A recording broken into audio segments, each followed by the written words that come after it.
Hey everybody, it's Matt, Wrestling with Whiskey, back again, and you can see we are loaded up today because I wanted to take the time to do a little something where we taste through the ever-popular Knob Creek single barrels. Today, these are very high proof, so I only picked 4. I have like 8 or 9 in my closet, and there are some people who've got more, and obviously out throughout the country, there are dozens and hundreds of different stores that did picks of these, especially in the last 2 years, that were very, very popular. A lot of high ages. Obviously, it's all high proof. So I just wanted to take a chance. I've never actually sat down and sipped single barrels side by side. I've never been on an Knob Creek pick. Hopefully do it soon, one day, maybe this year. Working on it.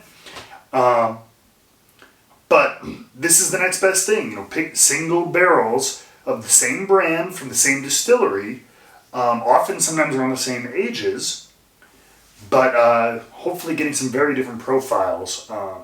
So we'll see. So who we have featured today? You'll see we've got 2 of the newer labels and 2 of the older labels.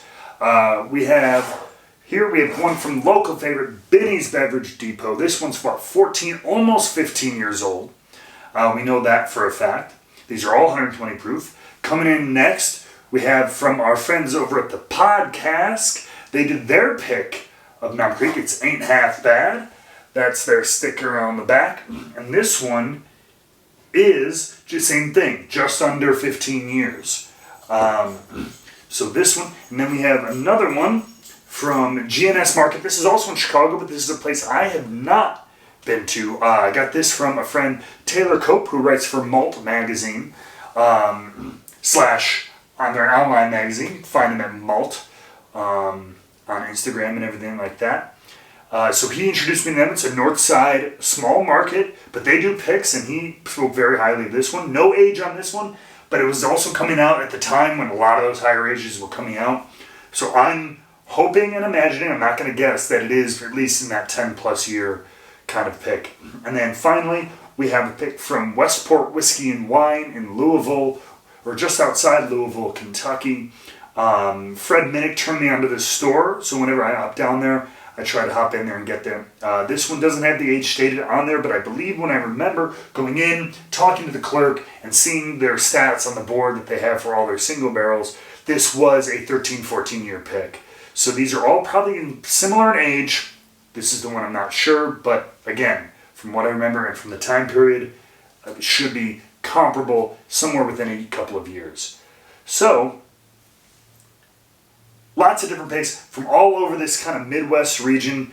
We've got 2 from Chicago, we've got 1 from Tennessee, and 1 from Kentucky. So we're all up and down this Midwest bourbon belt, so to speak. But of course, they all come from Kentucky and our good friends at Jim Beam Distillery.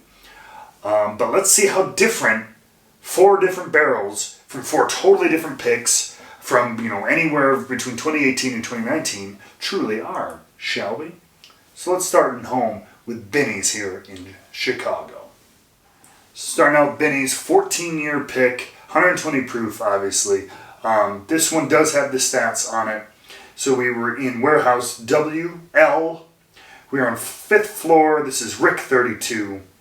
Barreled on October 14, 2004, and then, this is a 13-year pick, excuse me, just under, because it was bottled on 9/4/2018.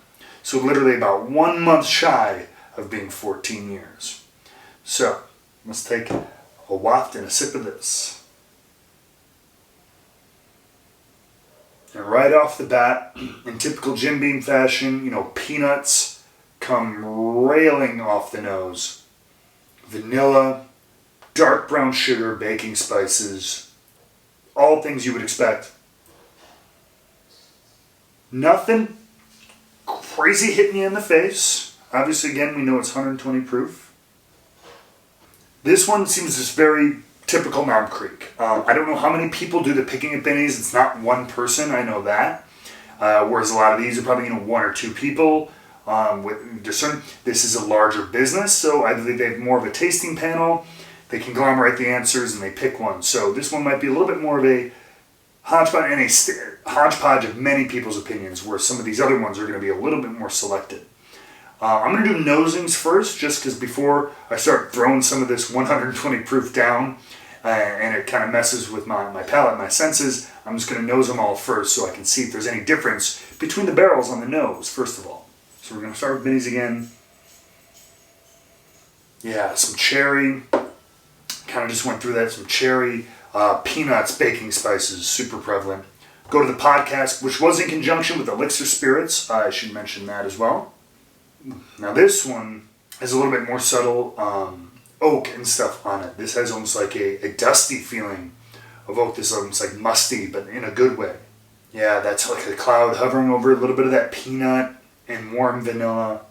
And that one has like almost like a cloud. It's not smoke, but it's like this peppery dustiness almost. Moving on, we're going to go to, this is GNS Market here in Illinois as well, north side of Chicago. Back to vanilla peanuts here. This is very similar to the Binny's one. Very quintessential Knob Creek, a little bit more like light spice in this one though. And again, none of these, probably due to the age, and they're 120 proof, but for me, they might topple my wife over. But for me, they're not killing you with ethanol, which speaks a lot to how long they've been resting in a barrel, that some of that alcohol waft was killed off. And finally, let's take a quick nosing of Westport Whiskey and Wine out of Louisville. Now this one's got much more rich, almost like red wine, grapey flavor to it, at least on the nose. A little more deep and subtle, like plums, dark fruits in it. Not as much of the peanut as some of the other ones and stuff like that Jim Beam nuttiness. This one is like the fruitiest, but the most subtle nose so far. Alright, now I'm going to venture in to this 120 proof Power Punch madness. Start with Binny's Beverage Depot, 13 year. Let's see what it's like.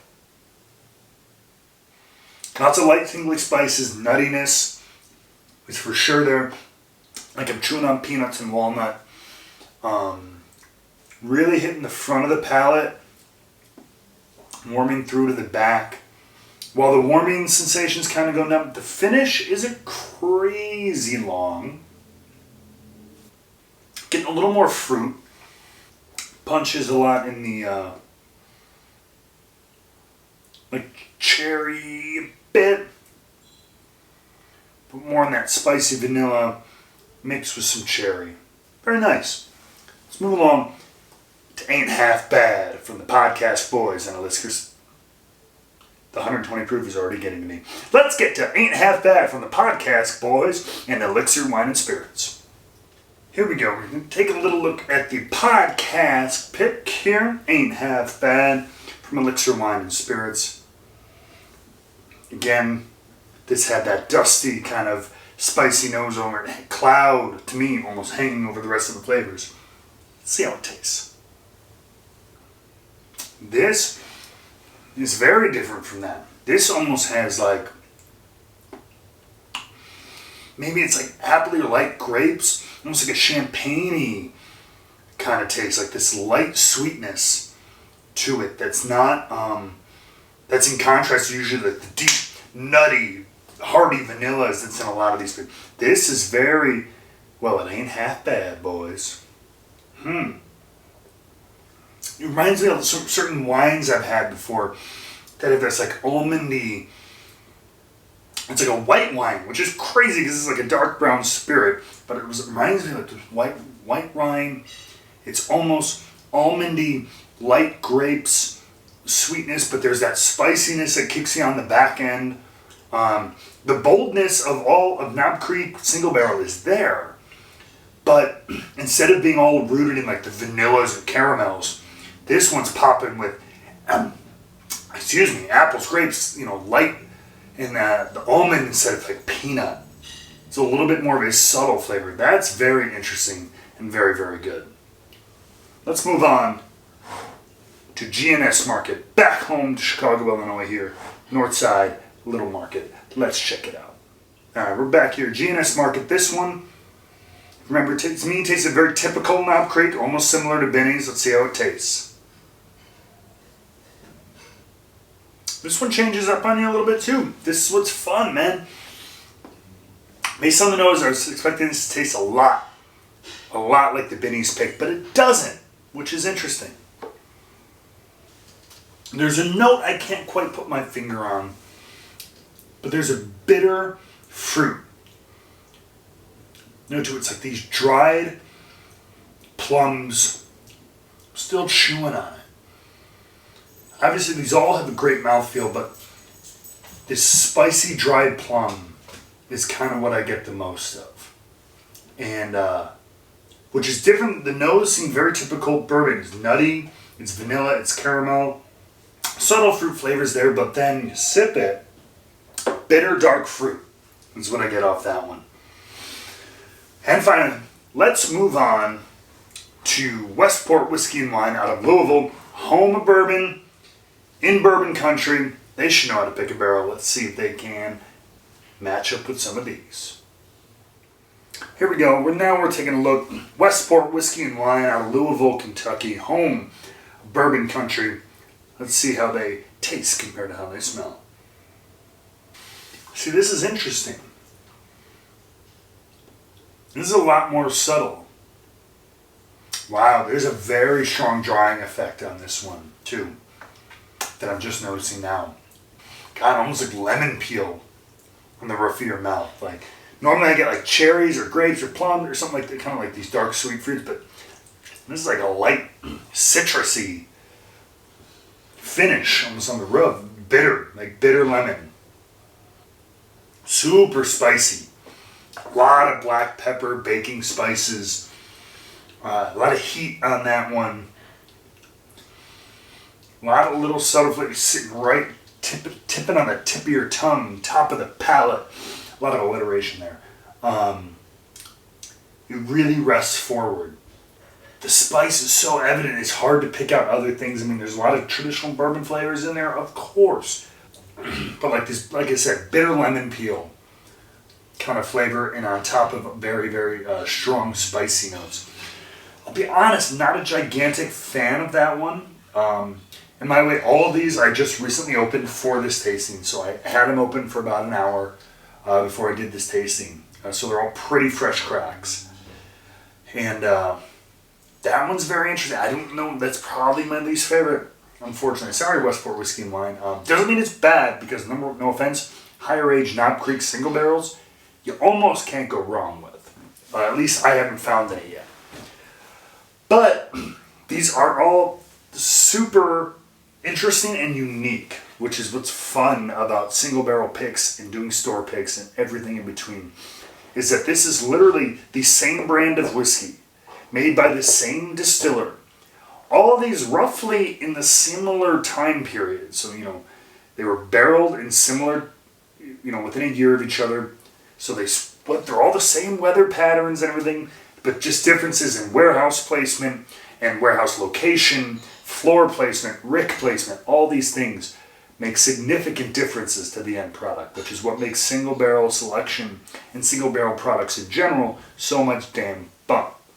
I'm not about scoring or picking winners, but man, the one I liked the most today, I think, was the podcast. The Ain't Half Bad is a little more than Ain't Half Bad, boys.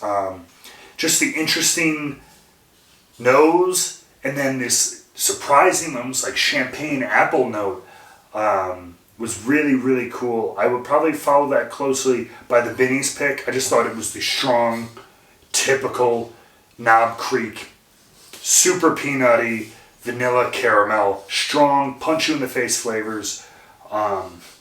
But as far as interest, I really like the podcast one. But again, I've got 3 or 4 more in my closet. Knob Creek so far has not steered me wrong in any single barrel picks. So I look forward to hopefully doing more in the future, and trying out every pick they have to offer. Thank you guys so much. Always be expanding your palate. That's one of my big ones. Try all the single barrels you can. Learn about differentiation. Learn about single barrel characteristics. And always, always, always be wrestling with whiskey.